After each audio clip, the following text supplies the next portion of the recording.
I'll open up with I got my boy Blake on the podcast, fellow girl dad, someone that, funny enough, I put out, I want to start a podcast. I need help. Someone replies to the Instagram question and they go, you need to hit up. And it's so random because when I get these DMs and people are hitting me up, it really is random. Yeah. Who I like, it's not like I don't go through and like lottery pick people. It's just like sometimes I click on what people say and sometimes I don't. The vast responses that I get, I mean, when you're talking to 200,000 people, some people are responding, hey, can you send me money so I can buy diapers? Right. And some people are responding like, hey, I actually have someone that could help you. Mm-hmm. So I happen to click on this girl. She says, you need to check it out. Blame it on Blake, right? Yep. Okay, so Instagram handle, blame it on Blake, fellow girl dad, and he's a good dad. Mm-hmm. And I'm like, if you say girl dad, I'm going to look at your profile. Right, I'm like, I want to check this out.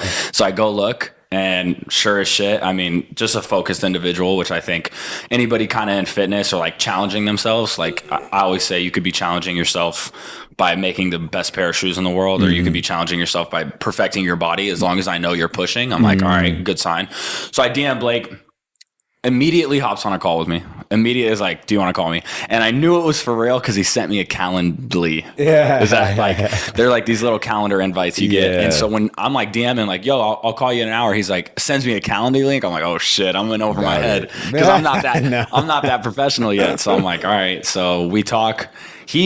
All the credit to the 7 episodes. I would have never launched my podcast, I think, if I didn't talk to you. Because I was so confused about what to do next. And like, I didn't know which mic to buy. I didn't even know to plug it into the goddamn computer. Yeah. And so my boy Blake hooked it up entirely. And all 7 episodes, I got to credit to you. And finally, you're on the episode. And give a little bit of like who you are, I guess, and then we'll talk about what we're talking about. Yeah. So Blake Jones, thank you for the introduction first and foremost. And I'm glad I could be a part in you getting this started, because as soon as you reached out to me, it didn't take me long to see what was really important to you, and your morals, your values are just wide out there for everybody to see. And then for the, of course, for the bad or the, hey, right, the good or the bad. But that's one thing that was drawn to me, like a transparent and very honest individual, comfortable with yourself. And I could see the work that you put in on you as an individual, and you meet people at certain points in their life and you're like, oh, I know you weren't like this a few years ago. Yeah, dude. And I don't need to know the details to see the growth that's taking place, whether it was you getting in a relationship or having a baby. Like, there's growth there. And same thing, when you recognize that, we're attracted to people that are focused on that kind of stuff, right? So me personally, I'm a registered nurse. I started nursing in 2019 and then started in the ICU in 2020 when COVID started. Yeah, good old COVID. And thought I was going to save the world, and was hit with a big old reality slap, but did a lot of learning and also a lot of hurting. You know, it was a difficult time, but everything happens for a reason, even like this meeting here today. And so fast forward from 2020 to 2022, I went on a nursing travel assignment and found out my wife was pregnant. And then, like, after you left? After I left, 2 weeks after I left. Okay, so you leave, your girl takes a pregnancy test. She didn't get pregnant while I was gone. Of course. No, but what I mean is, trust me, I was in the Army, I get it. And so she takes a pregnancy test, just like, or she's texting you, hey, I'm missing my, like, just because I love these stories. Like, are you stressing? So yeah, it was 2 weeks in. I'm at the gym. We're kind of texting back and forth about the plans she had going on. And she had been feeling a little strange, and it wasn't like any bad. It was just like she was telling me how she's feeling a little weird, but she felt fine. And there's something in my head, I don't know what it was. It was like, maybe you should take a pregnancy test. And then I'm working out. She calls me back. She was like, I just took it as positive. And I'm like, heart's already racing. And where are you just at? Hit a set. I'm in Oklahoma City. Okay, Oklahoma City, and she's here in Arizona? Yeah, okay. Yeah. So like 1.5 thousand miles away from each other.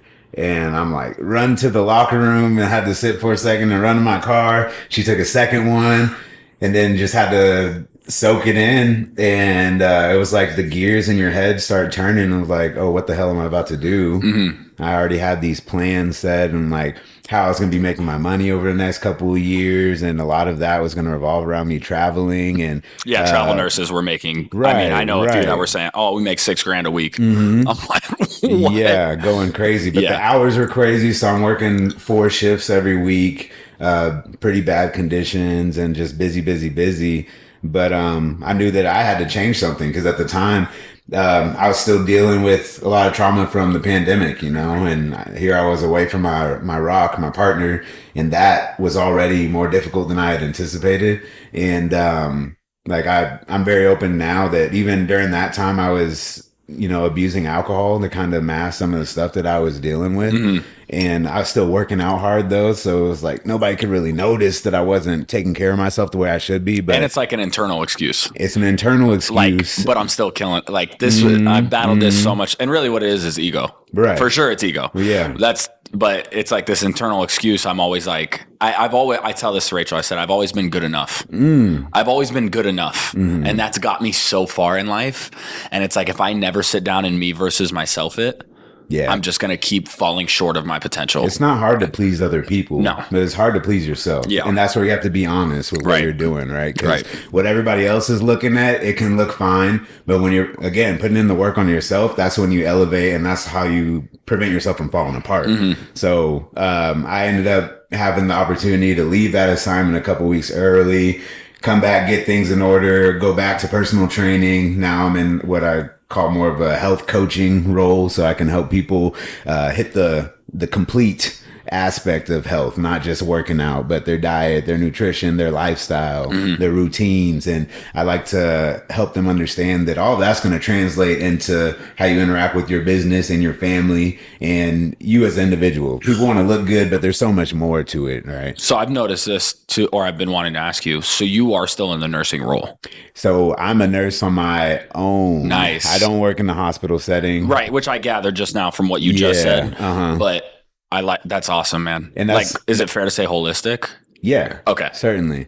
And people hear that word and they think like yoga. And they think you're medicine, feeding people right? Like tea and turmeric. Yeah. Which maybe you are. I believe in that stuff. And I think that everyone should be aware of their options. And I do believe that the options that come from the earth should be primary. But I'm also a believer of science. And so I do research on new therapies and, new methods of fitness and health that should all be taken into consideration, because I expect to live 200 years. Right.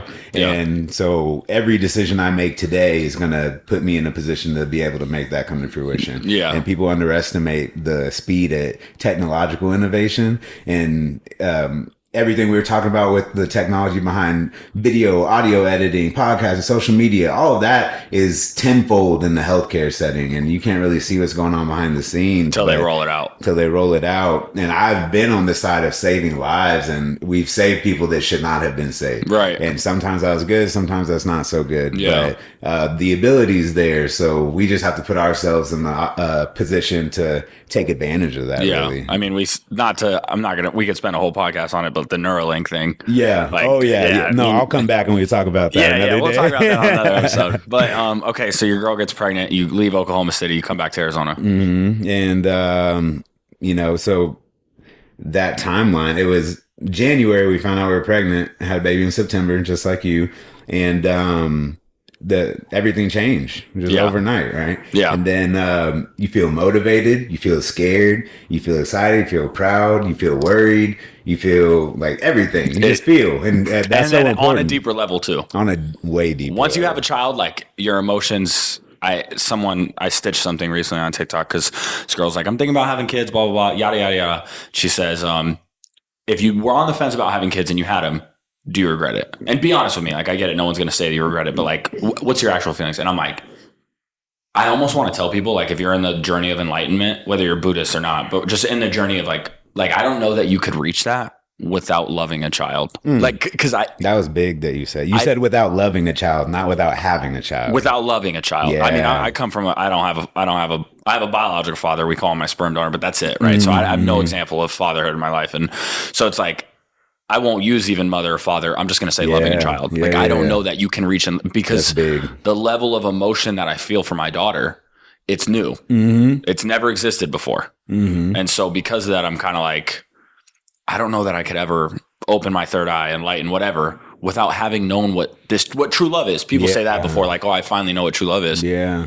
Now I look at, how am I loving my partner? How am I loving myself? How am I loving my friends, my mother? Because like, although it's a different relationship, the profound feeling I have for my daughter is that translating across my other relationships? Yeah. And it's probably not, because it's so profound. You got to like... Yeah. And that true love is really unconditional love. And we Super call ourselves giving that to other people. But when you actually do it towards your own child or whatever child you're like really invested in, you feel the difference there. Yeah. And then you do have the opportunity to translate that into your other relationships. But a lot of people don't really take that opportunity. Yeah, absolutely. And it has to be intentional. It does have to be intentional. You have to, it's like unconditional love is there. It exists. But if you're not working to access it or to maybe apply it, it can come off as just like, I see a lot of parents, and even of friends I have, of people close to me, and they're very like, oh, my dad just loves me. And I'm like,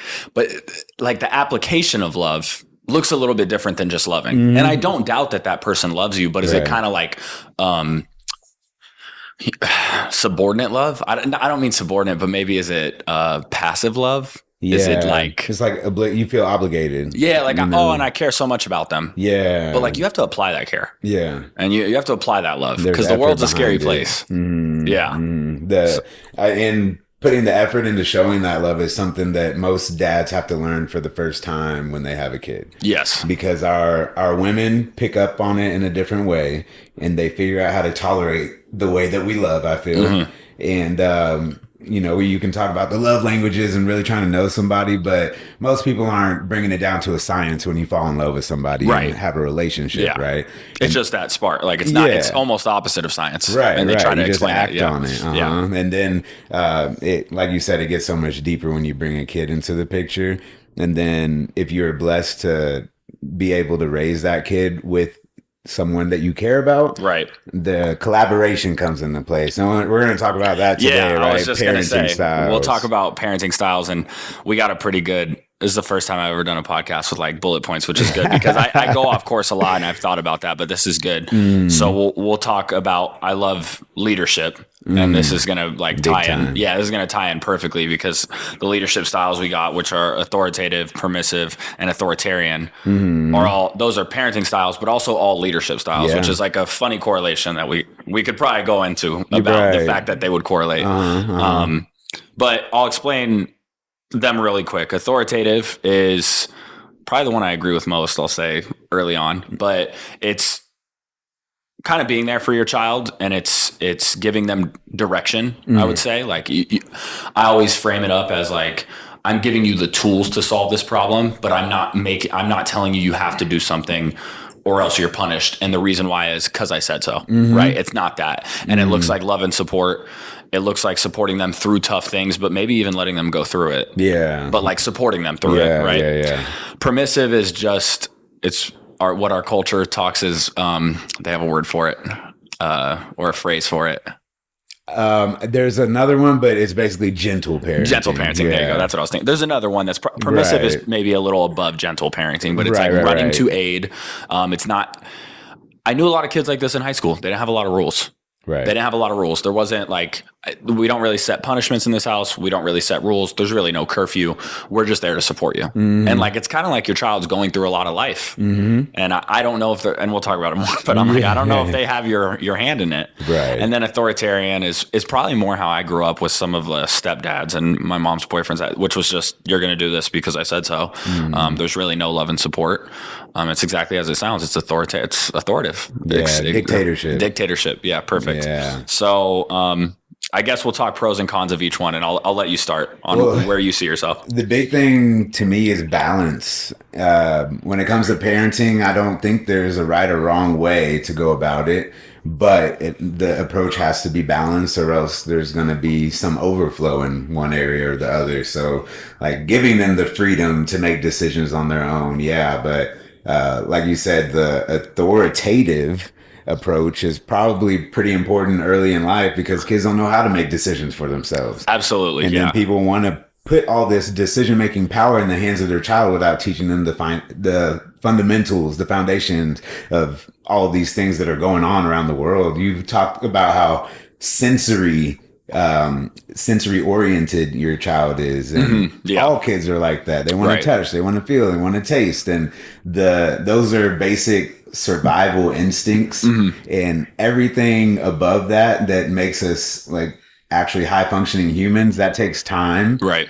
And people put that power in the hands of their children way too early, in my opinion. No, I actually agree with you. And I think I live so far in the future, which is the worst habit of mine. I need to spend more time being mindful. But like just now when we were talking about it, I'm like, oh, I agree with because I'm authoritative, because I'm already thinking about when Laguna's like 12, 13, and I'm like trying to set her up for success.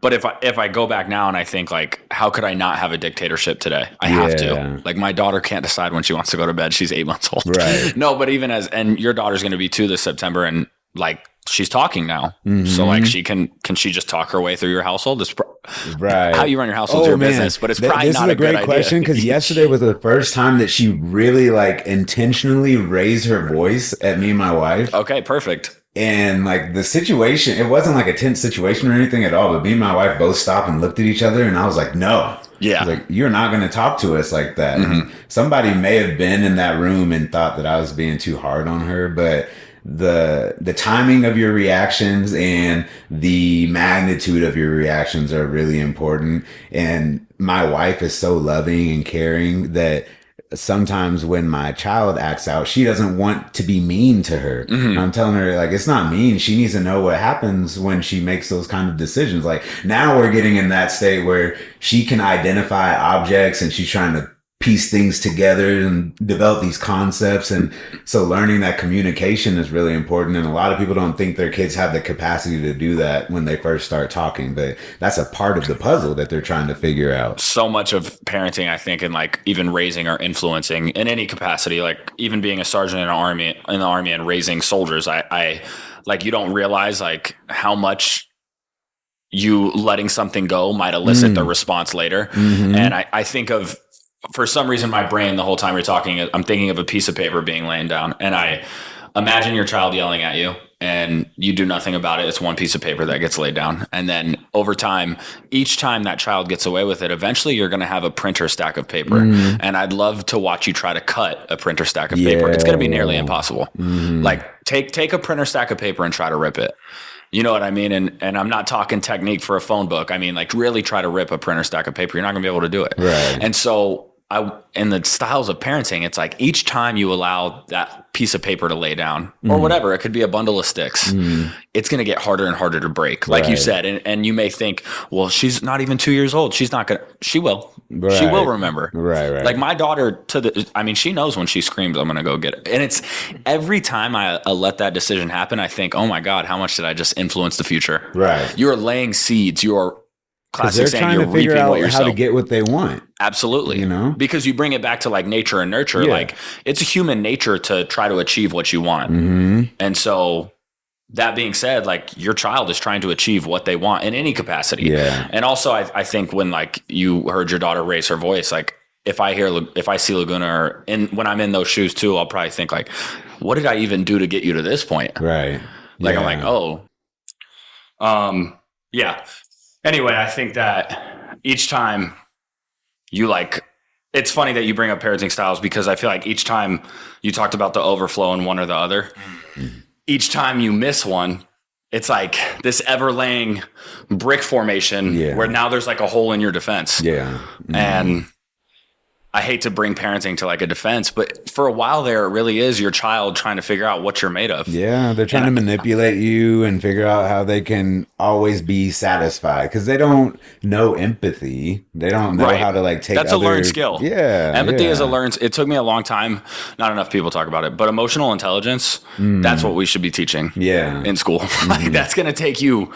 Your EQ is going to take you so much farther in life than your IQ. Yeah, and it took me till probably a year ago to realize that. Like I'm still on the journey of EQ. Yeah. I try to unlock like so much. And I know because of the word choices that you make, you talk about mindfulness and enlightenment and personal development and growth. Those aren't just normal topics that every young dad you meet is prioritizing. Yeah. And that's really what sets people apart in the business world and in your families, right? And I think some people are stuck in the simulation still, bro.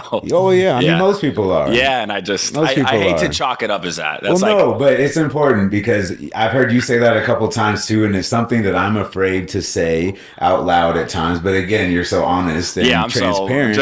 But I just try to frame it in a different way so that people can understand. Yeah. Like, everything around us is very calculated. For us to be able to interact with each other without having significant issues is very difficult. So there are powers at hand that try to coordinate every little detail. Yeah. Right. And it comes down to our roads and our financial system, our educational system. Like, none of that's by accident. Right. People sat down and made decisions, and here we are living within it without having any second thought. So those are things to be aware of, because you use the word simulation, and we're all interacting in our own little version of the same thing. Yeah. And we have to cross interact. And that's very troubling for people, because we don't have that empathy and we don't have that awareness. Right. And we have to give each other grace for how we're perceiving this experience. And that ties into parenting very much so, because adding a new human into your life that is trying to figure out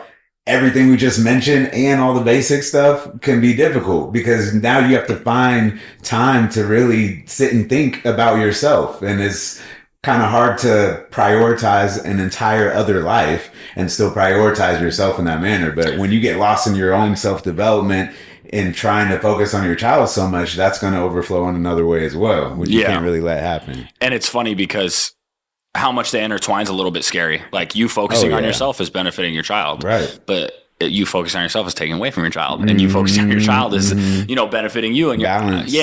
Having my child has grown my empathy so much, because even Rachel's asked me sometimes, she's like, how do you not get so frustrated sometimes? And I'm like, I literally look at her and I say, you're a human that doesn't understand anything I'm saying. And like, you have to have subtle reminders. Yeah. I mean, like you said, if someone was in the room, like, just put yourself, like, take yourself out. I think people fail to realize empathy is the idea that you're literally out of your shoes and in other shoes. And you have to put yourself in the position of like, wait, you don't understand anything I'm saying. You don't understand anything that's coming at you, life at all. And so when we talk about these parenting styles, it's like, of course you want to be the way I'm talking, it makes it sound like, of course, I want to live in permissive and just be like, I'm here to support you. Like, oh my God, it must be so scary.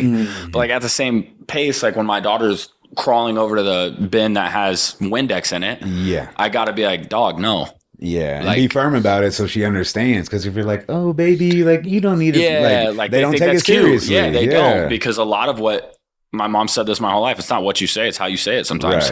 And it's like, hey, no, we can't. Like, we can't do that. And that's where we step in as fathers, because the female side is always going to have that a higher level of empathy, with that higher level of unconditional love, and we're able to break that and kind of be stern, but you want it to be controlled, and the control is what people lose sight of as well. You can snap on them for doing something, or you can very intentionally and consciously reprimand them, you know, without having to lay hands on them. Having had a child now, I told Rachel when I had a child, I'm like, everybody that's ever abused, never mind, my mom is perfect. She's my saving grace in life. But like, the people that were around other than that, and I'm like, how do you, like, what's sick inside of you? Like, I'm not going to create a whole podcast about hitting your child, but I'm like, because I can't look at my daughter and think of anything but protection. I mean, it goes into the authoritarian style, though. Yeah. Like that dictatorship and having... They really believe that. Needing that level of control. I learned that I can't control nearly as much as I would prefer. Yeah. And that's hard to cope with at times. Yeah. But that's what grows you, though. That's what grows you, letting go and that detachment from the outcome. And sometimes, like you said, being present gives you the opportunity to do that because you're more aware of your actions. Yeah, I think that I'm like struggling now to understand, because you might raise a good kid and be good kids come out in every direction, right? You might, I'm not going to label good kid, but let's, for the sake of conversation, say good kid. And an authoritarian or you're permissive, you might get a good kid out of it. Like Rachel will tell you, she's one of the first people that's like, my parents I had no curfew. They didn't really care what I did. And she turned out great. Obviously I love her to death. So she's good enough. Right. Yeah. And so, great girl. And in my world, it was very authoritarian. You're going to do this, you're going to do that. And I came out, I'll say okay for myself, but we ended up matching together. Right. But it's like, how many decisions along the way did I have to make on my own, receive the repercussion, reap and sow, eat shit to be where I'm at today? And so like, it's not that I think my child is going to be a good kid or a bad kid or a piece of shit kid or a valedictorian. It's not that. It's that I don't want her to have to go through the trauma I went through and go through the lessons that I went through in order to achieve the things that I have to achieve. And that's our responsibility, kind of lessen that burden. And then it gives them more opportunity to learn and grow and be aware at an earlier age rather than thinking that it's their responsibility to survive. I'm here to make sure my daughter survives. I'm going to provide you with all the essentials. So don't worry about that. Worry about being a kid, worry about growing and understanding the world. But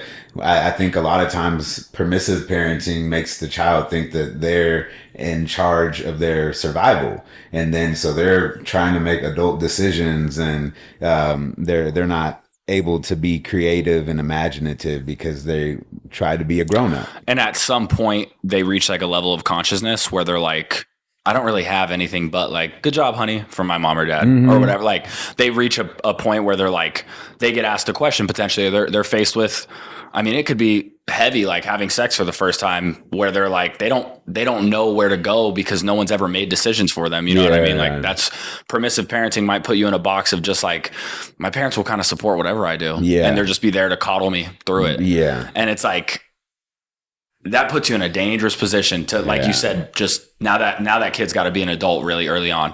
And you're just not in the position to like the growth I've had at 25, the brain I have at 25. If I had this brain at 15, I'd be Elon Musk. Right. Like, I hate to say that, but like nothing, the only thing that slowed me down in life is myself. Truly. Always. Because everybody. Yeah. I was given just like, oh, I'm going to do this, I'm going to do that. And it took me going through hardship and me inflicting hardship. Yeah.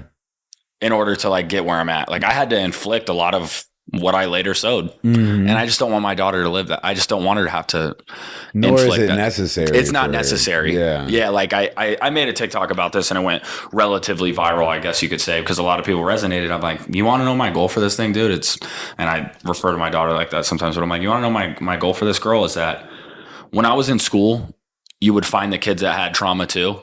And like, they would be the cool kids. And like the kids that had that white picket fence home, I'd be like, oh, like they're boring. Like I want my daughter to be boring. Yeah. Like I want her to go to school and be like, oh, I'm not going to make that decision because that's lame. Yeah. Like I don't want to, you know what I mean? But I have to set her up with success. And it looks like these parenting styles. Yeah. That's a good point. I really do. Like I thought these trauma stricken kids, misery loves company. I thought they were so much more woke. I thought they were, and really their EQ was in hell. Right. And so was mine. But they've made decisions that make them look more like an adult. That was, how you just worded it was perfect. Yeah. They've done things in front of me. They've made decisions that I've made that we can only correlate that with another adult. Like I don't look at your white picket fence life and see the correlation between me and you. You know, I'm worried about, I'm not going to say my next meal, but I'm worried how I'm going to shoulder this punishment of this decision that I'm going to make. And you're just turning in your homework and going home and asking mommy for a peanut butter sandwich. Yeah. Like I want my daughter to have that. Yeah, I want my daughter to live this life. They bring it up like stress free, where her job is to be a kid. You already said it. Yeah. I want my daughter to be exactly the age she is each year. My dad used to always tell me that, like, don't try to grow up too fast. And that's really difficult for a child to understand why somebody would say that.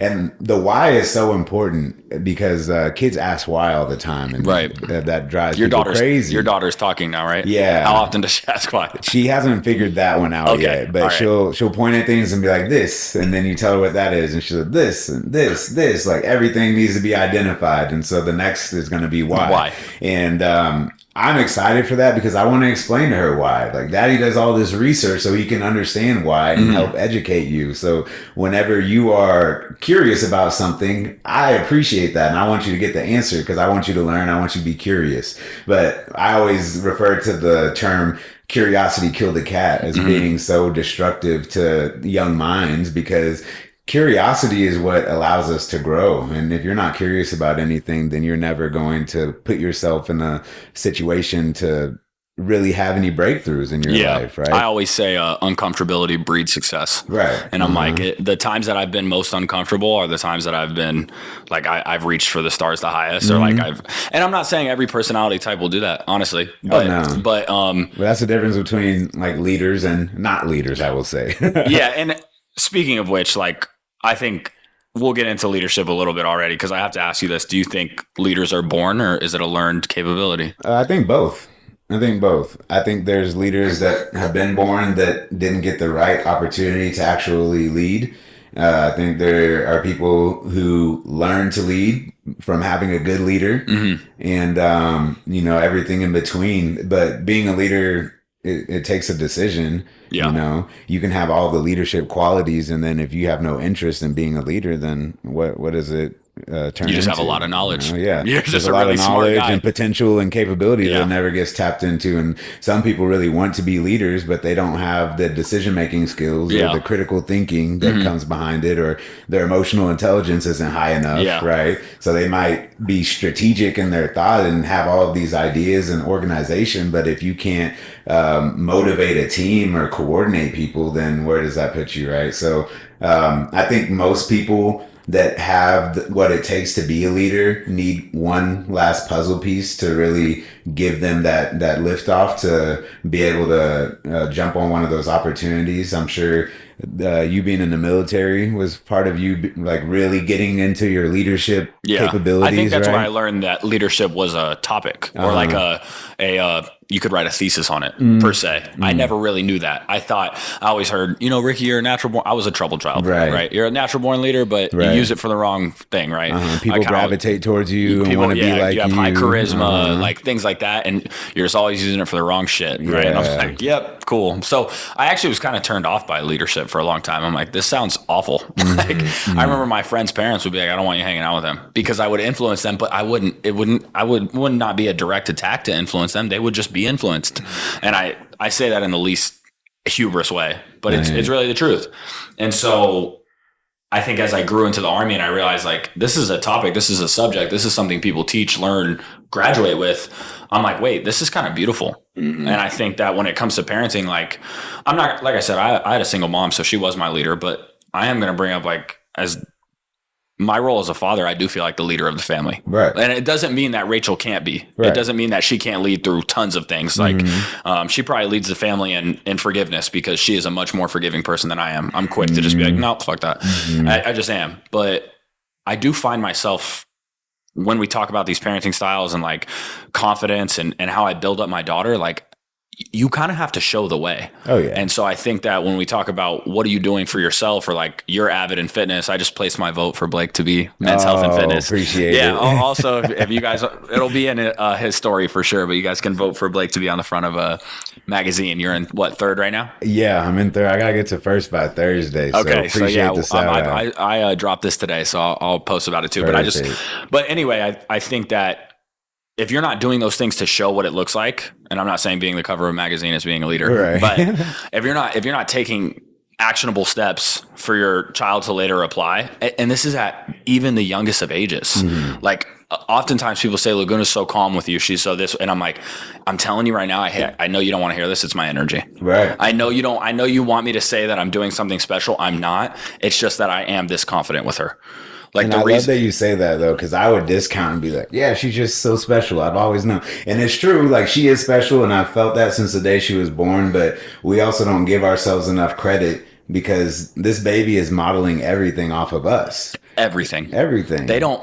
I mean, these babies come out and they don't have a goddamn clue. Nothing. Nothing. They're confused by the light that's shining in their eyes from the ceiling. Like, I'd love to tell you that your baby comes. The one thing they know how to do is latch, or try to. They try to suck on your partner's boob. Yeah, and that is about it. And some babies don't. Some babies end up not latching. Right. Laguna didn't latch for 3 months. Like, outside of that, she's modeling everything off of me and Rachel and how we approach things. And when people, and I'm one of those firm believers, like, when you give your acceptance speech for your big award, like, go ahead, thank God, thank this, thank that, but thank yourself. Like, the work you put in, and it comes off hubris. Yeah, it comes off hubris, but I'd hate to discount like your journey. Like you're not in the You have running the for biggest this. role. Yeah, exactly. You're not in the running for this magazine because you sit on your ass. You're just not. You know what I mean? You're not an RN that helps in all these ways because you sat on your ass. You know what I mean? You got through real trial and tribulation. And it took me a long time to give myself credit for those things. Like I refused to give myself credit.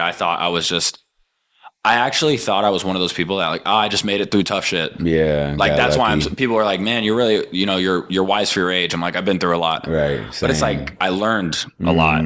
I chose to take it in and I chose to learn a lot too. A lot of people have been through the same or 10 times more and didn't come out with one lesson from it. Absolutely. Right? And I think that brings me to so many conversations of like how people respond, like people that turn to alcohol, people that turn like, what is it that drives you and what drives you out of it too? Like we're all faced with the same decision. You know what I mean? I do think addiction's a disease. I think that people are susceptible to it. Absolutely.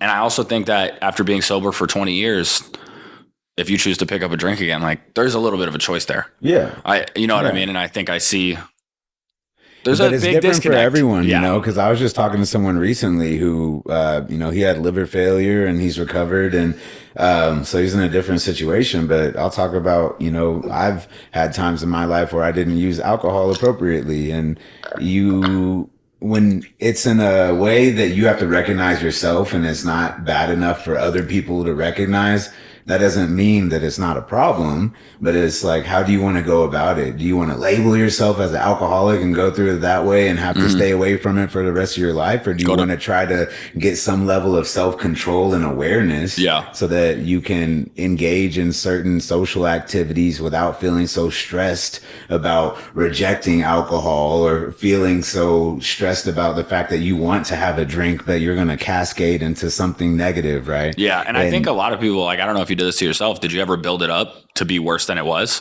Like, did you ever think like, oh, I'm an alcoholic, like I have a problem? And was it, you know what I mean? Because you see people that actually struggle with there's this. Different standards, right? I wasn't like showing up to work drunk or anything like that, Did you ever build it up to be like, wow, were you hard on yourself, I guess is what I'm saying? That's a good question. At that time, no.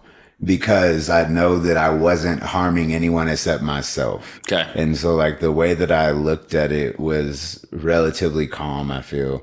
And it was at a point where I had made other mistakes in my life that did affect other people. And so just being able to reflect and be honest with myself was important because, again, nobody else was going to recognize it except myself. And actually, my dad asked me when he found a tequila bottle in the recycling bin, and I denied it. Right. Okay. And the same thing happened with my mom throughout the pandemic. At one point, she asked if I was depressed, and I denied it, and that's where the problem comes into play when you're not honest with yourself and you're not honest with the people that love you and really want to help you, because they can't do anything for me if I tell them, no, nothing's wrong. Like that was their role. That was, I mean, they tried. Right. So, that I learned from those situations a lot easier than I could have, because letting depression spiral is never good. Letting alcoholism spiral is never good. But luckily I didn't spiral down. I just spiraled back up. Right. Yeah. Yeah. And but you're one of the cases that did. And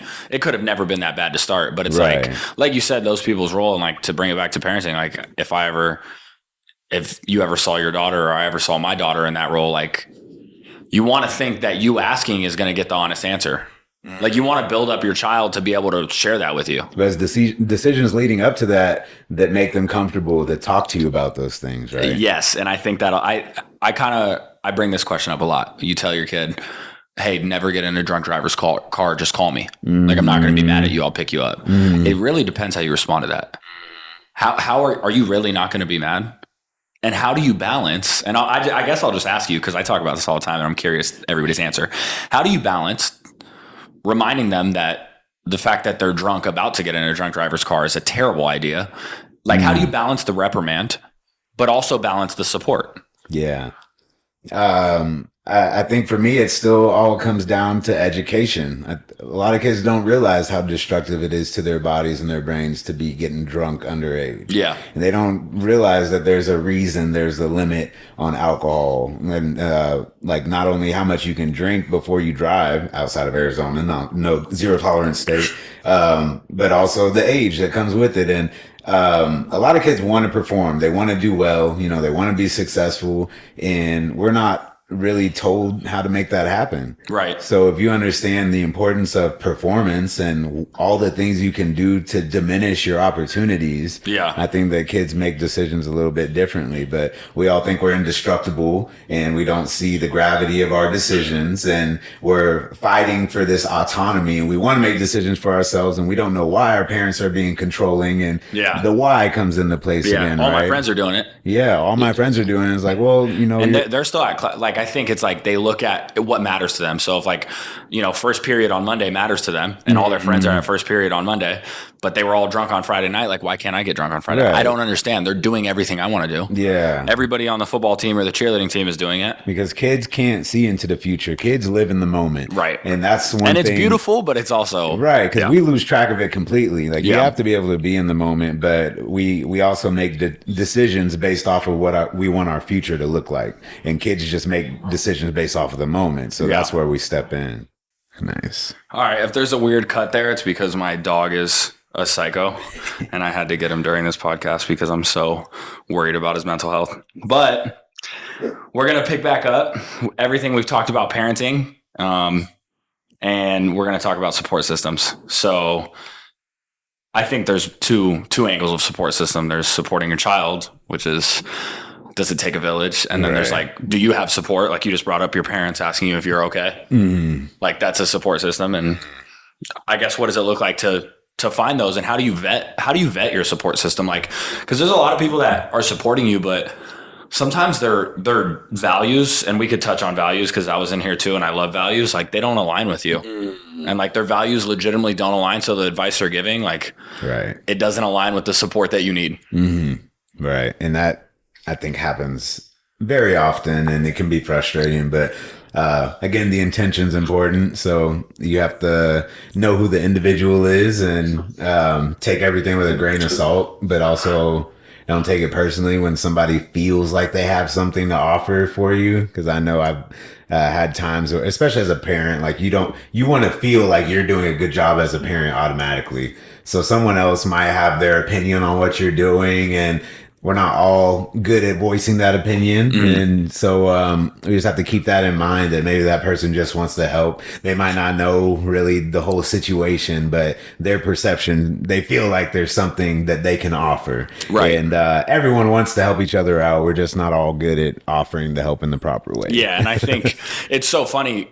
Oftentimes I look at the person receiving, and like, this is everything you brought up. Like, is the person helping? Is their intent to help? Right. And like, maybe I don't need to take their advice because they're trying to help me, but it's not hitting me where it needs to. Right. But oftentimes I kind of think of the people that only consume the support and that they want to consume. Yeah. And like, I see this so much that I look at my daughter, and one of my biggest wishes for her is to be accountable internally, and that she doesn't only consume support or media or validation when and where she wants to. I've watched people watch a video and say like, oh, this part aligns with me, but the same sentence out of the same person's mouth, oh, that part doesn't, because they don't want to hear that tough feedback. And so I think when I think of support systems, I'm like, a support system looks like someone that maybe not all their values align and their intent is to help. Like, let's vet those two things, but that is genuinely honest with you. Yeah. And a support system's only really there if you allow that system to be built around you, and you let it stand on 2 feet. Because too many times I'm around people that I'm not even giving advice to be like, oh, you know, my dad said that I need to stop, you know, going out and partying so much. And he does, like in college, he did the same, you know, they don't want to hear that. Yeah. But when their dad says that they need to, you know, I don't know, register their car or whatever, they're like, oh yeah, I'll take that support. Right. True. You know what I mean? And it's because they know the consequences more directly. And that's where we have to let our kids know the why. Because if they understand the consequences, then they're more likely to listen. But sometimes we tell them what to do because we know it's the right thing to do, and we know what it'll result in, but we don't take the time to explain that to them. And even my baby down less than 2 years old, sometimes I explain to her, like, you can't do that because you'll get hurt. Right. Whereas some people say, no, don't do that. and it's left at that. Right. And we have to understand, like, our kids understand those things. She knows what it means to get hurt at this point. Right. Yeah. So just remind her. And, sometimes she'll be in something that isn't going to necessarily harm her, but I'll tell her it's going to hurt her because I know that's what's going to keep her away from it. Right. And so you just have to have different levels of communication depending on who you're dealing with. So even when it comes to offering support to a parent, sometimes it needs to be because you see what is going on with their child or what's going on in their relationship or what's going on with them, right? But not everyone wants to be told how to parent or how to manage their relationship or how to manage themselves. So it has to be wanted. Right. And I know I've had a problem with giving unsolicited advice. I was just going to say, you have to solicit it. Yeah. So, having a conversation before you offer the information can be valuable as well. Give the person the opportunity to reveal what they need rather than you pinpointing it yourself and trying to frame it up. Hey, can I give you some feedback? Yes. Like, hey, can I ask for permission? Yeah. You know what I mean? Frame it up. I always say there's two methods to like really being someone's support system. And you can, one, and this is a powerful one, is say, hey, at the end of this conversation, I want you to feel like this, right? So like, yo, Blake, at the end of this, bro, like, and you're already like, wait, at the end of this, what are you about to say? Like which is good. You're already, let's not say putting up walls, but your expectations are growing, which is good. Changes. Yeah, I want your expectations to grow because I want you to take this hard or I want you to take it fairly. And so I might say, hey, at the end of this, man, I want you to know I love you to death. And like, I think you're a great guy, bro. But when you spank your daughter in front of me, Blake, that's never happened. But you know what I mean? Like, hey, dog, like that parent to parent, bro, like, it makes me uncomfortable straight up. Like, and I don't want my daughter to see that. So like, you got to keep that shit. Part. Yeah. Cause like I can't control what you do. You shouldn't do that. But like when my kids are around, 100%. And I have to bring that up because what you do in your home, hey man, you're the leader of your household. Go ahead, man. If you're specifically around my family, around my daughter, like you've kind of opened the door for me to tell you I'm uncomfortable with it because now you've made it my business. And we set the standard together if we're going to operate together. And exactly. Some people are afraid to voice that something makes them uncomfortable and then it manifests in a different way and people get upset and you never even let them know that it was that one thing that was causing the issue. Yeah. And I think if we want to touch on values too, like a value of mine is, people call me confrontational, but a value of mine is, voicing you. I really respect and I really think it's important to be able to bring up when you're uncomfortable. Yeah. And it hurts my heart to see people pleasers. It hurts. Rachel is a people pleaser. I love her, and she'll laugh if she hears this. So is my wife. And I'm like, yo, it's not that I want you to be rude, and you don't have to act like me. But let people know. Boundaries are so vital.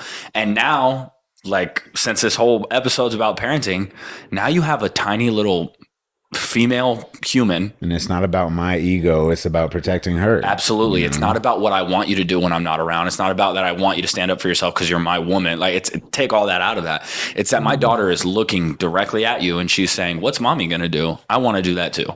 And like my daughter oftentimes will give my girlfriend the feeling that she loves me a lot, right? And so my girlfriend would be like, you better smile for me the way you smile for your daddy. But I bounce it back and I'm like, yo, I don't think you understand though. There will come a time when she's going to want to be like mommy. Right. Because I'm in the opposite right now. Okay. Yeah. So daughter loves me, excited to see me, but when she needs consoling or something, she's immediate to mommy. And sometimes I'm like, oh, it's okay, baby. And she's like, no, mommy. Right. Because I mean, that's just kind of what it's developed into. And I've thought at times like, man, am I not like compassionate enough? Like, does she not feel comfort with me? But it just comes in different situations. Right? Yeah. So Rachel will say like, how do you make her calm or blah, blah, blah. But sometimes she really does want mommy. And I can tell like if she hits her head or something, it's hard for me to explain and wrap my head around this with Rachel and even coach her through it because I only had a mommy. Right. And so like my mommy, like I tell her happy Father's Day. Like that is my rock. That's my everything. She's always been there through everything. I owe her my life. And so because of that, I don't really know where the father role comes in. Yeah. I'm still figuring that out too. And a lot of people have joked with me. Rachel's family has joked with me. They're like, if you could breastfeed, you would, huh? Right. And I'm like, I think so. But I have no example of what it means to be a father. Yeah. And so, but you don't use it as an excuse. No, absolutely not. I don't use it as an excuse. And I've seen people do that. Absolutely. Oh, and we talked about this earlier though. It's like what route do you choose to go given your circumstances? So there's people that have been through the same things I've been through in life, and they've chosen a completely different route in life. And that's really not paid off. And it's really made them a shitty person. Yeah. And I think I'm not going to get into everything, but when you've been through abuse, physical, emotional, verbal, and when you've been through that type of stuff, it's really easy to get caught up in this cycle of like, that's what I'm going to do to my kid. Yeah. And you don't even think that because you probably are thinking, I never want this to happen to anyone. You just but it's your first reaction, right? Yeah. Yeah. In the Army, we say, when shit hits the fan, when that bomb explodes, you go back to the first 10% of your training.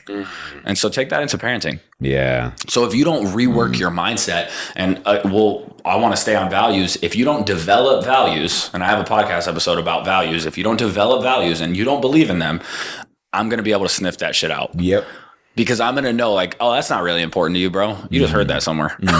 Like you need to, and I know I have a whole episode about it, so I'm not going to waste anybody's time, but like you really need to figure out what your values are if you're about to have a kid. Like I want to encourage listeners, if you're about to have a kid and that's why you're listening to this, because I know I have a lot of soon to be parents on here, like start figuring out your values, what actually matters to you. With your partner.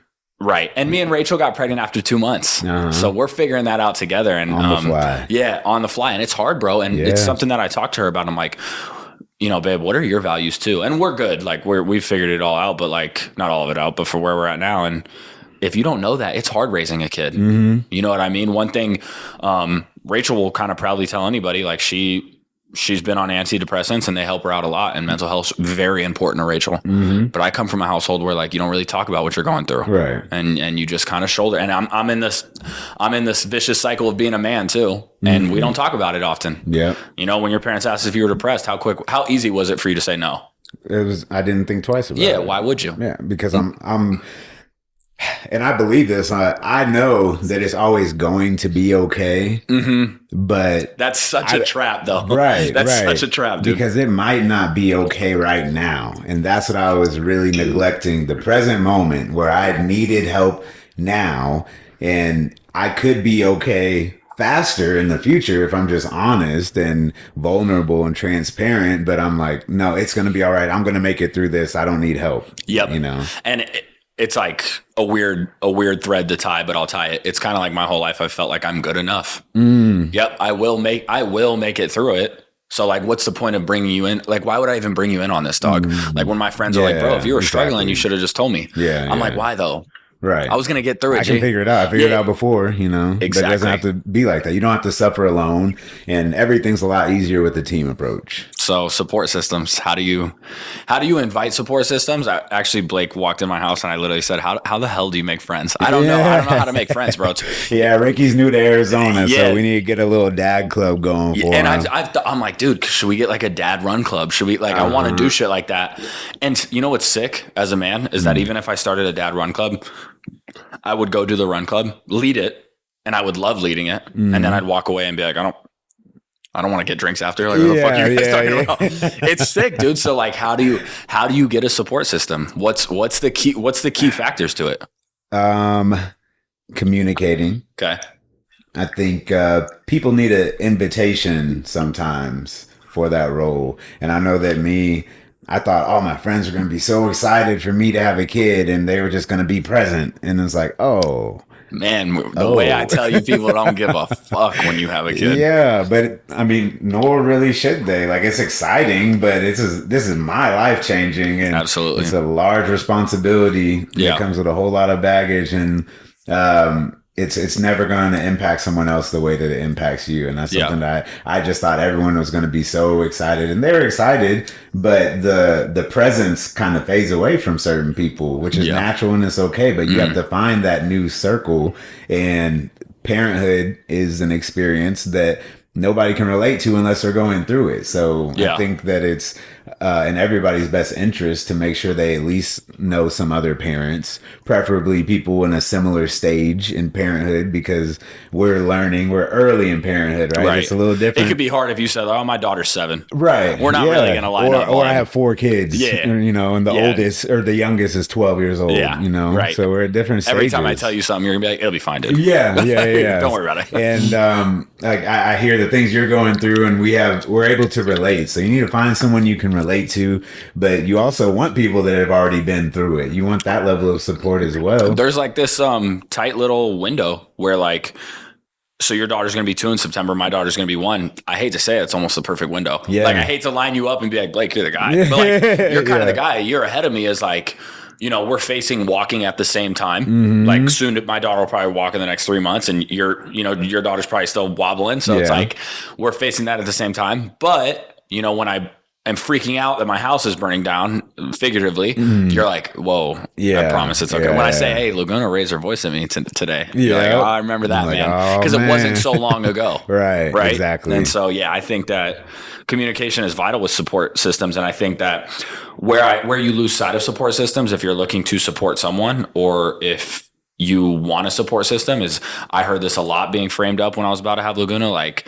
there's so much fear mongering. Yeah. And people think that's support. You have to stay away from that. Yeah. And people think that's support. Right. Really, they do. They think that sitting at preparing you for what's to come. That's the perfect way to put it. People sitting at your baby shower saying, oh, you're fucked on sleep. Like they think that's helpful. Yeah. And I started this whole, Rachel will tell you, I started this whole TikTok account and this whole Instagram channel and everything that To Be Ricky has turned into because I was so fucking irritated that people told me all this shit. And then I end up having my daughter, I look her in the eyes and I think, oh my God, you're the greatest thing. It was the best experience. My soul got unlocked. Yeah. And so I'm like, wait, why were people fear mongering me? And I tell people, like, you want that experience. Yes. Like, yes, it's hard. Yes, it's stressful. Yes, sleep sucks with my daughter. And, us too, so don't worry. Right. Yeah, us too. I meet people sometimes, they're like, my daughter sleeps through the night. I'm like, F you. I'm like, fuck you. Yeah, no, we're still getting up 3 times a night. None of the bad that comes with having a child makes it that I would not want to have a child. Or it's not even relatively close. Not even close. Like it's funny. Not to insult anybody's stage of life, but I look back to the things I was doing 2 years ago, and I think I was fucking corny. I'm like, and it's like sad to say because why would I be? There's no point in being 21 with a kid. Sometimes, like I probably had a lot of financial and mental and all these things growth that I needed before I had a child. I'm happy that all the growth I had before I had my daughter, but I'm like, damn, I would have done this when I was. You know, it's the most profound feeling in the world. Yeah. Rachel says it all the time. She's like, I'm so glad we had our daughter and none of my friends have kids. But like when they go to have kids, I'm going to be a little bit jealous that they get to feel this feeling because it's that vital. It's that amazing. Yeah. And you can't explain it to them until it happens. So you're like, hey, try this out. It's all those dads that tell you. Some dads will tell you like, bro, when you look at your kid, you're going to feel, and you think like right before I had my kid, I'm like, yeah, bro, I bet it's crazy. Yeah. And then it happens. And you're I mean, dude, I looked at my daughter and everything I'd ever been through. Abuse, you know, I've been in trouble with the law, let's say, like whatever I had been through in my life that has gotten me where it's gotten me, all made sense. I'm like, oh, that's why I went through all that. Because you see through it all, through them. You exactly. see like just this level of purity and innocence that you wish you could get back to, but you know you can. But at the same time, that perspective of how beautiful the world is very evident through their eyes, and you're looking into their eyes and you see how they look at you and how interested they are in all the little details, and then you start to look that way. You're like, dang, I see how she looks at me. I want to look at stuff like that. And you're like, whoa, absolutely. Oh, it's enlightening. Like her innocence is really enlightening. Yeah, like you said, living in the moment. Like I don't know if this happens to you, but when I see my daughter play with a toy, like a stationary toy, I think I'm like, me and Rachel have this joke, like, bro, that's so cute. I could pass away right now. Yeah. Because I think like you're literally sitting there entertained by like, when's the last time we were entertained by a toy with wheel, like a wood block with wheels? Right. A block. Or that doesn't even have wheels. That doesn't even have wheels. Like you're just turning it over. And the first time I ever saw my daughter like play pretend was a couple days ago, where she like, had a little figurine, a human, and she's like making it walk around and do stuff. And I was like, oh my God, wow. And she got her first Barbie. And so just like understanding outfits and all of the movements and like actually using her imagination is so cool to see that happen. Absolutely. Because they're like at a little potato phase sometimes where you're just like, okay, you don't do much, but you're fun. Yeah. And you giggle. But when they start like taking things into their own hands, and that you see that initiative and that desire to learn and be creative. Really, anytime you see emotion, like I see my daughter get happy when she gets in my car versus my girlfriend's, because there's toys that she hasn't seen. And I think this girl's literally happy because she's seeing toys she missed. Yeah. that kills me inside, dude. Like in the best way. Like it makes me like thankful to be alive. Yeah. Because they're grateful. Because they're grateful. Yeah. Absolutely killed the squeak.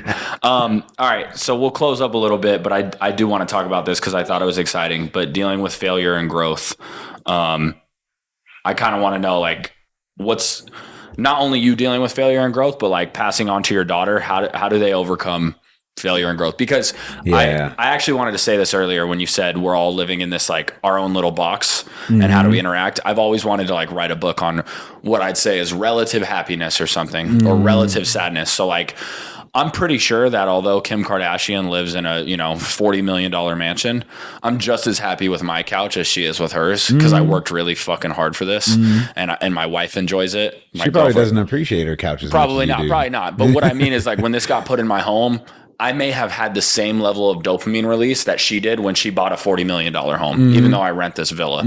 And so it's like when we talk about failures and overcoming it, like your daughter could fail at her math test, and that might be the same as my daughter, losing the game for her whole soccer team. I'm actually looking forward to those moments. Yeah. How do you coach through?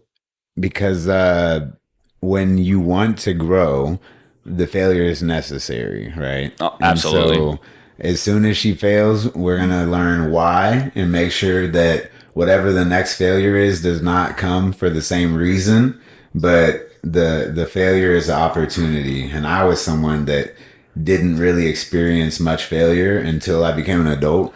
So it was like in college, didn't get into nursing school the first time I applied. And I was like, what the hell? Yeah. I just expected to get, like, I've never been nervous about tests. I'm the type, if you studied and you're prepared, then it's whatever. Like, I'm there. I'm here to take it. I've been putting in the time, but I didn't get a score that was necessary to get into a school that had a 6% acceptance rate. And there's levels to our efforts. And I was kind of just coasting through my education. And so that was a wake up call for me, that just little taste of failure. I still got into nursing school the next semester. Didn't really do much except to my ego, right? Yeah. And I think that's where failure always hurts, though. Right. It's always going to be your ego. Right. Because it's never that big of a deal, but it'll hurt your pride. And then we think that other people are disappointed in us or they expected so much, but like really that was your expectations you didn't live up to. Absolutely. Yeah. How much of that is self-imposed? And also I think you're hurt a lot by watching the people that we talk again about, the people that were in that same class with you. Why do they get to go and you don't? Right? You're experiencing failure. Yeah. They did something it's like, I hate to bring up accountability, but like if I could teach anything to my daughter when it comes to overcoming these failures, it's like, hey honey, like I'd love to frame it up as like the world sucks and they're attacking you, but really it's just accountability. They did something different. But that's so strong because then they feel like the ball's in their court.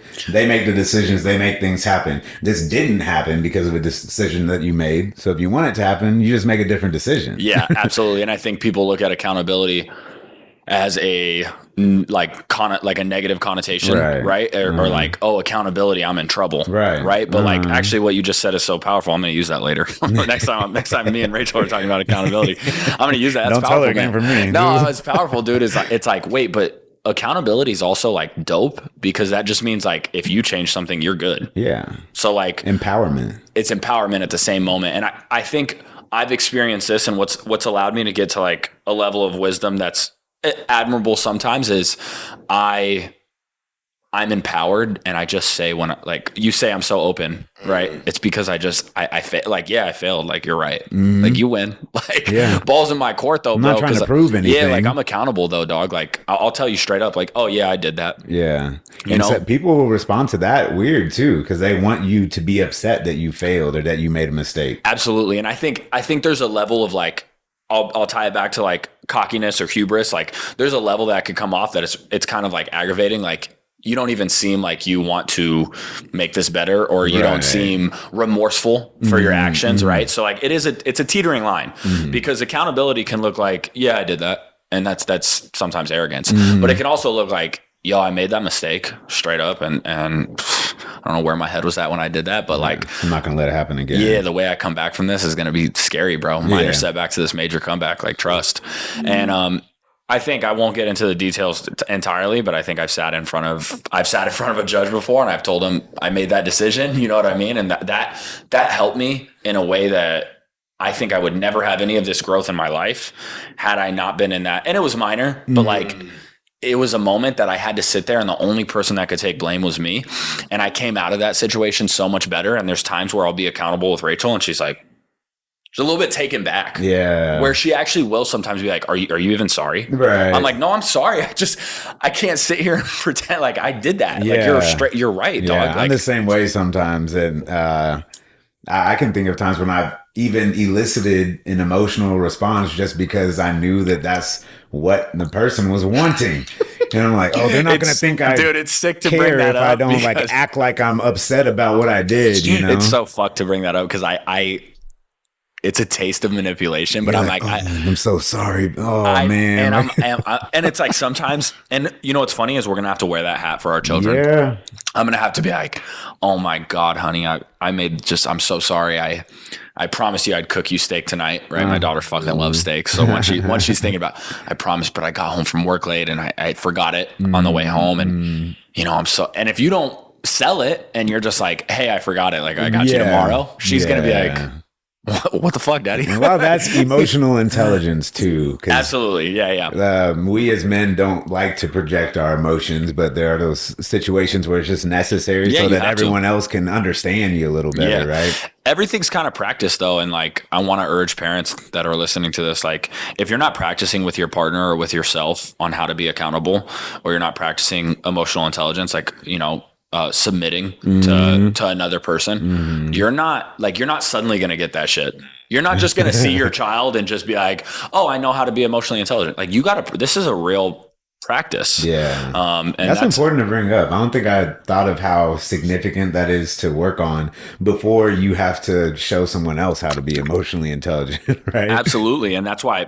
I mean, not that meditation is emotional intelligence, but fun fact, the reason why they call meditation a practice is because they truly, like, you will never get it. Right. You will never, unless you reach enlightenment, which is like a next step. You're right? like a monk or something. Yeah, this is like a higher power to reach enlightenment. So until you do that, which call me when you do, I want to know what you did. Working on it. Yeah, it's like if you're not in that practice, you're going to get exposed. And so I think that it's really important to know, and I urge parents, if you're not actively and aggressively practicing the person you want your child to be, if you're not practicing being that person yourself, they're gonna see through you. And it's the same. I hate this saying, do as I say, not as I do. Right. It's not gonna fucking work. Right. Like, I just gotta hear me when I say that is not gonna work. Your child is gonna absolutely do what you do. Right.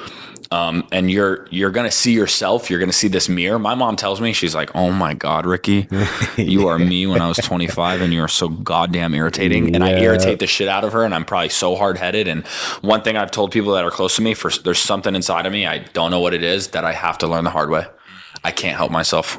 You tell me, Ricky, brother, if you go get in that car, it's out of gas, you're going to break down the tire. So I have to figure it out myself, because I'm not anymore, but I was at a level of arrogance that I'm like, I could get through it. Right. Yeah. Like, I think most men are. That's like how that's the process of becoming a man, where you put that level of your ego aside and actually learn from what people are saying to you. Even my dad, there's so many things I look back on, I'm like, wow, he might not have put it in the right context or related it in a way that I could apply directly, but what he was saying was so valuable. And that's why you have to kind of take a second before you respond, or really even try to digest what someone like your parent is trying to offer to you, because they do have that experience and they do have that wisdom, and they might not understand what you're going through, but they've been through something that they feel is going to be applicable and beneficial for you. And I've just always been like so resistant, like, oh, you don't even know what I'm going through. Like you have no idea. Yeah, you don't get it. Like you don't get it. And now when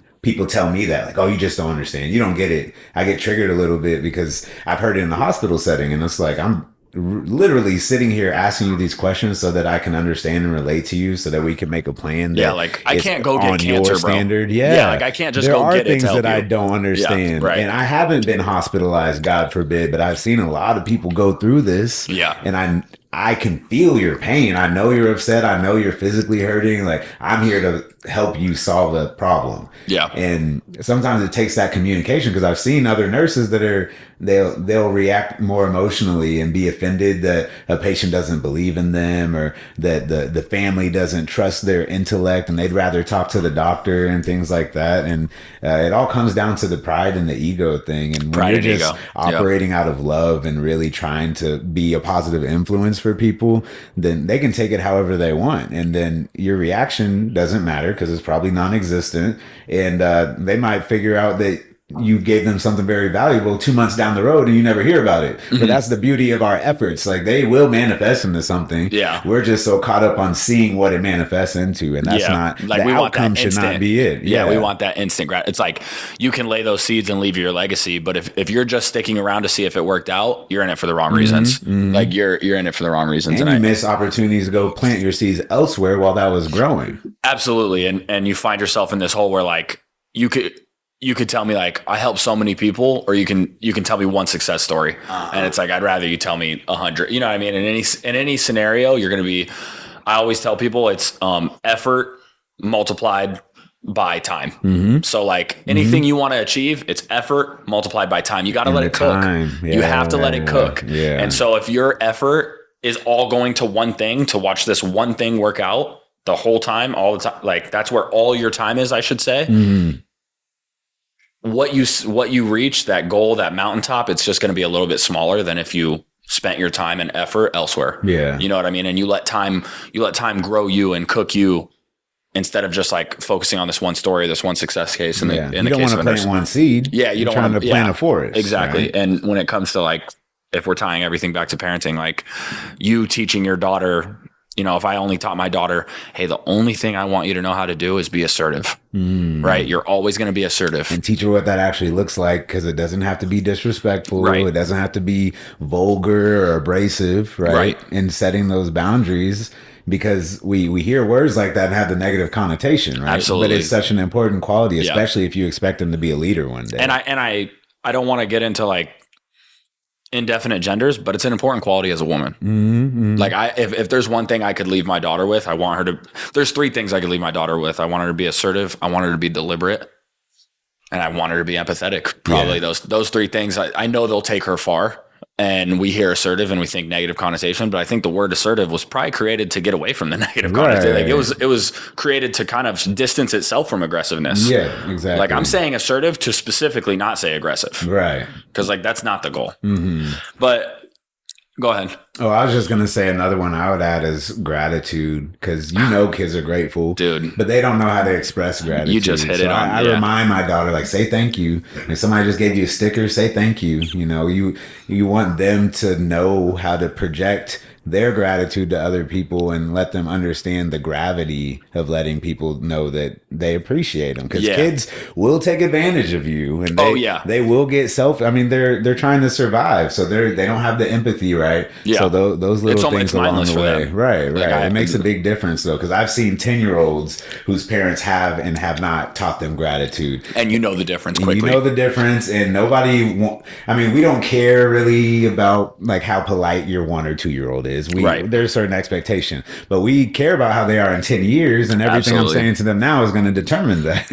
And it's like, I'm one of those people that think if your child's being out of control on a plane, I absolutely hate talking about that. I hate when people fucking judge people. And just on my last flight, I'm not making my baby cry on this plane. And there was a toddler, and she was losing it, and all I could feel was bad for the mother, because I know she's trying her best. The toddler ends up, like, jumping over the seat where I could see her whole face is black in marker. She has colored her entire face in marker. So I know that this mom is literally trying her best, right? But you bring up, like, in 10 years, imagine I saw a 10-year-old doing that. I would literally think, like, that feeling of I feel bad for you is kind of going to go away. I'm going to say, like, what the fuck have you allowed inside of your own 4 walls to allow this moment right now? And I'm not saying that children don't have temper tantrum. I'm not saying that. Right. But there's, like, certain I'm talking, like, this is a 4-hour flight. This is a 4-hour flight that this girl was going the entire time. And I felt nothing but, sorrow for the mother. But it's like, I'll be able to tell, like you said, if your daughter's 10 and she's acting the same way, like, I'm going to quickly be able to tell what you allow in your own 4 walls, because it's a direct correlation to what you're allowing as a parent. And our decisions have compound interest. Same way you put money in your fund, collecting interest. Everybody wants that big fund that's giving you 4%. You need to be putting towards your fund within your child and their mental and their awareness and all of those other things that we say for ourselves. It's our responsibility to give our kids the opportunity to focus on those things. But if they don't know that it's significant or that it's even possible to develop that, then what do we expect from them? And remember that your child's going out into a world that's not emotionally intelligent, that's not empathetic, that wants instant gratification right now all the time. And so like these lessons, which I guess I'll just ask you to close, if telling new dads, because I think a lot of wives probably send my stuff to dads, and I think dads listen and they want some guidance, but like to any guy about to have a kid or who had just had a kid, like what's something you would leave them with? Obviously everything we've talked about, but like what's something you'd want to leave a new dad with? Don't respond with emotion unless it's love. Wow. Yo, I meant to say when you said lead with love, you said something like lead with love, and I meant to just cut in and be like, yo, if you're vibrating love, you'll always win. And it was just, it's a little bit too spiritual right now, but like people don't want to hear that. But like the way you said that, they need to hear it more often, because the way you said that was so articulate. It makes men uncomfortable to even say I love you. It makes us uncomfortable to think about what love is, and the kids need to know. So put your pride aside, tell your child that you love them.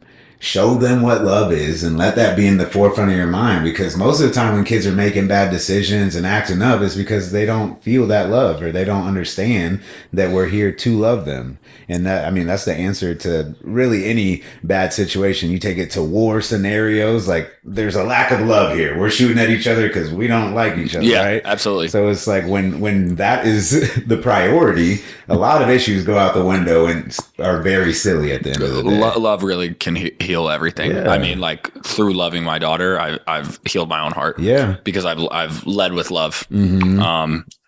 Yeah, wow, that's powerful. I think that any new dad should hear that. If it was me, I can't steal Blake's, but I'd love to. But I'll say that next time. If you're a new dad or you're about to be a dad, I want you to stop. I want you to stop planning everything, and I want you to stop assuming that you know the answer. And I want you to understand you have to meet your child. And it's like a completely different format than any human you've ever interacted with. Even if you've interacted with a child before, the format that you're going to interact with your own child, you don't have it figured out yet until you met them. And I think I was so keen on like, my daughter's going to do this and she's going to do that. And I want her to be like this, and we're not going to give her sugar and yada, yada, yada, yada, yada. And it's like, I did all that for no fucking reason. And I stressed, and I all of these emotions I felt, and it turns out all of it was all for naught. Let go of that control. I was a very controlling person until I had my daughter. Mm-hmm. You want to control your environment and your home, of course, and there's a level of that that's still your responsibility. But even like you said with the food, that one hit home with the sugar, because I'm just so crazy about my daughter's diet, because we know how important it is. Yeah.